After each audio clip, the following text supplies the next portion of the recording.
Мен узагыраак убакыт алып койсом кечирим сурайм, анткени бул боюнча менде чакан баяндамам бар эле. Өзүңүздөргө белгилүү болгондой, Кобуш-Шаар долбоорунун экинчи этабы боюнча мен ушул комитеттин алкагында түзүлгөн жумушчу топту жетектегем. Жумуш топтун корутундусун комитетке киргизе албай койгом. Бийлик тараптан кысым болгон. Мына Нурбек отурат, кол коюудан качып койгон. Алтынбек Жунус уулу комитетке киргизгенге менин башым экөө эмес деп киргизбей койгон болчу. Мына ошол чындык бүгүн чыгып атат. Коомдук Кобуш-Шаар долбоорунун экинчи этабында экинчи адам камакка алынды. Биринчи адам Сыргак Кенжебаев деген 2019 жылдын 20 декабрында $350.000 акча менден талап кылды деп АКС ГКМ жаза адамды каматса, экинчи адам 20 майда Азамат Дыйканбаев деген премьер-министрдин орун басары $2,600,000 2,600,000 сом акча менден талап кылды деп камакка алынды ГКМ тарабынан. Мунун өзү эле бул долбоордо чоң коррупция бар экенин айгинелеп турат. Ушул Кобуш-Шаар долбоорунун экинчи этабын ишке ашырган Дастан Давлетов сиз болчуңуз, туурабы? Сиз болчуңуз. Сиз былтыр июнь айында мен Англиядагы окуума кетип атам, бул деген адамдын баласына бир келе турган шанс экен, мүмкүнчүлүк экен деп кеттиңиз эле. Бир жыл өтпөй келип калганыңызга эмне себеп болду? Азамат Дыйканбаевдин камалышыбы же атайын чакырыштыбы сизди? Кыска эле жооп бериңиз. Окууну бүттүм. Окууну бүттүңүзбү? Бир жыл бүтө элек кайли? Мен июнь айында баштагам, 11 ай окудум. 1 жылдык магистралык программаны Гарвард. Же бир жыл боло элек дейм да. 11 ай дедим. Эми мындай да ошо кыргыз өкмөттө таң каласында таң көрүшү. Сиз мен билгенден каалаган убакта келесиз, каалаган убакта кетесиз. Толкунбек Абдыгулов экөөңүздөрдө эрке эч ким болбогон чыгар. Сиз бул кызматка экинчи жолу келип атасыз. ГРС'те да болдуңуз, президенттин кеңешчиси да болдуңуз. Мен эми ушул Кобуш-Шаар долбоорунун башында сиз тургансыз, экинчи этабын. Сиз өткөргөнсүз. Май айында келип тендерди. Конкурсный комиссияны түзө коюп, бирок конкурстук комиссиянын уруксаты жок, чечими жок эле, электрондук чечим менен жеңүүчүн атап, анан октябрда кол койгонсуз да. Мына ошол азыркы күнгө чейин ишке ашпай келатат да. Ошону ишке ашырыш үчүн келдиңизби, же мөөнөтүн узартыш үчүн келдиңизби? Түз суроо. Мен ал тендерди мен жарыялаган эмесмин. Мага чейин болгон. Рыскелди Чыныбек. Кобуш-Шаар долбоорунун экинчисиби? Ооба. Кандайча 2018-19 жылы декабрда сиз каякта элеңиз? Мен ал октябрда. Жок, мен 2019 дайындалгам. Бирок тендер мага чейин дайындалган. Жок, Дастан Далабай, сиз элдин башын бурмалаңыз. Мен ого эле көп документти барлап келдим. Мына реализация безопасный город начнется в мае 2020 года. Сиздин бүт болгон материалдарды чыгарып келдим. Сиз айткансыз, 2 майда ишке кирет дегенсиз. Ишке кирген жок. Азыр мөөнөтү качан бүтөт булардын? Биз узартып бергенбиз да. Урматтуу Рыскелди Чыныбекович, эми мына биринчиден мен айтып атканым, экинчи этабын ишке ашыруу боюнча 5 майда болуш керек. Мен эми аз жанымда маалымат жок экен, анткени мага экинчи маселе боюнча айтылган эмес. Же маалымат жок экендер сиз кача бербеңиз, сиз жок, сиз кантип билбейсиз? Уруксат бербейсизби? Майдын башында жарыяланган тендер. Ал кезде төрага башка болчу. Туура. Сиз 27 майда келдиңиз. Мен майдын аягында келдим. Майдын аягында келдиңиз, туура. Мен демек тендерный комиссия баары деген мага чейин дайындалган, туурабы? Туура. Тендерный комиссия деген менин учурумда чечимин кабыл алынган. Анан деген жанагы келишим менин учурумда кол коюлган. Туура. Сиздин учуруңузда кол коюлган. Ошо кол коюлганда мыйзам бузулду эле, бузулган жок беле? Аны деген тиешелүү укук коргоо органдары дайындаш керек.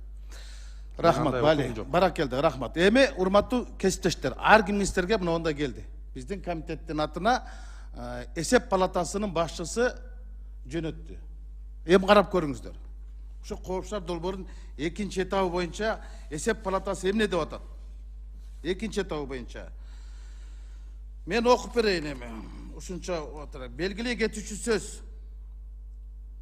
Шензен Шунсин компаниясы сунушталган баасын Кыргыз өлкөсүнүн маалыматтык технологиялык боюнча мамлекеттик старттык баасынын ортосундагы айырма 3 milyard 137 milyon 206 ming сомду түзөт. Бул өтө чоң айырма. Сатып алуунун баасын өтө эле ылдыйлатып жибергендиктен аткаруучунун келишимди аткара албай калышы мүмкүн экендигин коркунучу бар. Мамлекеттик сатып алуулар жөнүндө Кыргыз Республикасынын мыйзамынын 29-беренеси дейт. Кыргыз Республикасынын маалыматтык технологиялар боюнча мамлекеттик комитети бул фактыны талдап чыккан эмес. Жана конкурстук табыштаманы аткаруучунун келишимди аткарбай калышы мүмкүн болгон күмөн жараткан позициялар боюнча толук маалымат сураган эмес.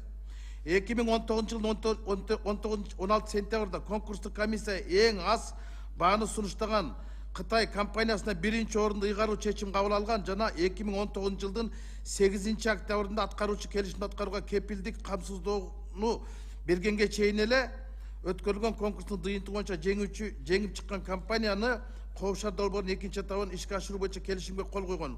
Бул электрондук мамлекеттик сатып алуулар өткөрүү эрежелери жөнүндө жобонун 53-пунктун бузуу болуп саналат. Мындан сырткары 2019 жылы 8 октябрда сатып алуу келишиминин пункту менен ушул келишимди кол койгондон кийин Shenzhen Sunwin компаниясы даг бере турган 20 күндүк мөөнөт жылдын 11-ноябрына чейин бул дагы электрондук мамлекеттик сатып алуулар өткөрүү эрежелери жөнүндө жобонун 53-пунктта карама каршы келет. Келишим түзүлгөндөн кийин 2019 жылдын 1-ноябрына жана 2019 жылдын 14-ноябрына сунушталган баанын 10%дык даг, башкача айтканда 265 миллион 455 миң 894 сом суммадагы банктык кепилдиктердин көчүрмөлөрү берилген.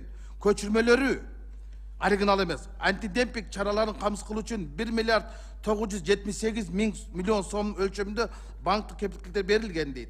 Аудит жүргүзүлгөн учурда Кыргыз Республикасы маалыматтык технологиялык байланыш мамлекеттик комитетинин депозиттик эсебине 59 миллион 331 миң сом суммада конкурстук табыштардын кепилдик камсоосу бар болгон. Алар сатып алуу келишимине кол коюлгандан кийин аткаруучуга кайтаруу керек болгон. Конкурстук табыштаманын кепилдик камсоочу банктык кепилдиктердин техникалык катарга байланыштуу аткаруучуга кайтарылып берилген эмес. 3 банктык кепилдик ошол эле суммадагы башка жаңысына алмаштырылган. Бирок башка номер жана 2020 жылдын 21 январындагы башка дата коюлган. Кытайдын бир банкынан булар 6 банковский гарантия алган, 3-өө фальшивый болуп чыккан. 3-өө фальшивый болуп чыккан. Бүгүн биз эмне үчүн Азамат Дыйканов камалып кетти? Мыногу 224 миллион сом акча, 10%дык акча өтүш керек болчу. А банктар менен келишимди булар жана тендерден аягына чейин эмес 1 жылга кылды. Мына ушуну караган эмес. Ошонун эсебинен Азамат Дыйканов деген мынаны кече камакка алынды. Узартып бербей койгондук үчүн камакка алынды. Бул деген чоң мафия болгон. Эң чоң коррупция болгон. Мына азыр Коопшар долбоорунун 2-этабы ишке киргизилбесе мөөнөт өтүп кетти. Кыргыз Республикасы мына бизге билгизбеген, бизге киргизилбеген мен бир документти сууруп чыктым. Мына урматтуу депутаттар, убагында мен ушулардын баардыгын негиздеп, тегиздеп жазсам, мен эч ким колдогон эмес. Бул жерде башкы прокурордун орун басары Нурлан Дүйшөнбиев жазып атат. Предписание председателя Государственного комитета информационных технологий связи Кыргыз Республикасы Исмаилов деп Алтынбекке жазып атат. Тендер боюнча бүт мыйзам бузулган деп атат. Бүт мыйзам бузулгандагы силер азыр принять меры по истребованию суммы ГОИТ в размере 260 миллионов 513 тысяч сомов и антидемпинговый мер в размере 1 миллиард 980. Мына ушул бардыгы бюджетке өтүш керек болчу. Ушул акчалар өтпөй атат. Ал эми 300 миллион сом акчага банкрот болгон Кытай компаниясы азыр чуркап жүрөт. Ал жаш бала, сиз айтып атпайсызбы жана? Жөн эле курмандыкка чабылып кетти. Эгер Камчыбек Кыдыршаевдин тергөөчүлөрү жакшылап тергей турган болсо, бунун үстүндө ким отурганын ачыкка чыгат, аныкталат. Бул жерде аябаганда чоң адамдар турат. Мурунку отурган адамды мен жакшы билем. Азыр андан башка бир адам отурат. Ал ушул жаш баланы узартып бер деди. Бул бала узарта албайм деген үчүн муну кылтак келтирип камап атат. А тендерди мыйзам бузган тендердин башында сиз тургансыз. Сиз жоопкерчиликтен качпашыңыз керек. Мына жерде Генеральный прокуратура сиздин өткөргөн тендериңиздин бүт мыйзам бузган кайта жазып атат. Мына жазып атат. Генеральный прокуратура таким образом победитель конкурса Shenzhen Sunwin обязана была внести до заключения договора ГОИТ размер 10% от суммы договора суммы 265 миллионов 513 тысяч сомов. И сумма антидемпинга в размере 1 миллиард 983 миллионов. Однако нарушение условий конкурса требует законодательства государства, отсутствие ГОИТ и обеспечение антидемпинговых мер в следствии колгой перегосы. Лице был заключен договор. Тендер 5 миллиард 700 миллион сомға шығарды. Қытай компаниясы 2,7 3 миллиард 173 миллионға аз беріп отса, ойланады да, оның үшін мыйзамда да жазылған да, бұл өте аз беріп отады. Аларға маалымат, аларға штрафтан айыппұлдан түшкен ақшаның керегі жоқ болшы. Аларды компания, адамдарды распознавать етіп отырған компания бұл. Мұның ішіндегі адамдарды номерін емес, кімді қаяқ баратқаны бар отырған болшы. Мен ошон үшін қақшап келгем. Мына менің алдымда тұрады. Атайын шуны бүгін алып келдік. Мына, уважаемый Сооронбай Шарипович деп, направляю ваш адрес справку рабочей группы комитета жоғарғы кеңесі деп тұрып, мен Сооронбай Шариповичке жазған қолыменен. Мына справканы жөнөткөн болчумун. Экинчи этапта кайсы мыйзам бузулгандарын, кайсы мыйзамдардын. Бирок тилекке каршы мынау көзү турат. Ошол кезде жумушчу топко кирген комитеттин депутаттарга кысым болгон. Кол куя албай койгон, мына менин эле колум турат. Мына турат. Алтынбек Жунусов ушел айткан, киргизе албай мен башым экөө эмес. Чагылып кетет деп. Киргизбей буну деген. А бүгүн мынакей чыкты. Генеральный прокуратура октябрь төңкөрүштөн кийин ноябрда гана жазып атат. Мыйзам бузуулар болгонун. Ошондон кийин Кытай компаниясы чуркап баштады. Былтыр билесиздерби, ковид болуп туруп, булардын өзгөчө кырдаал киргизип, положение киргизгенден узартылган. Бирок сиздер жакшы билесиздер, урматтуу Ички иштер министрлиги. Булар Алыкулов Акунбай көчөсүнөн гана коюшту туурабы? Анан башка эч иш кылган жок да.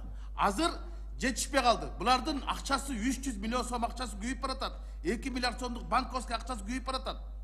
Анан булар чыгып атат, чыкпаган жерге. Анан ушинтип каматып атат. Эки адамды каматып бердик. Бир иш кылган жок. Мына маалыматтык коопсуздук деген каякта. Мен буту күйгөн тоокто чылкырап чыкканда эч ким мени коргогон эмес, колдогон эмес. Бүгүн азыр жап-жаш баланы каматып бердик. Өкмөт башчынын орун басары. Отличник, айтишник бала бүгүн абакта отурат.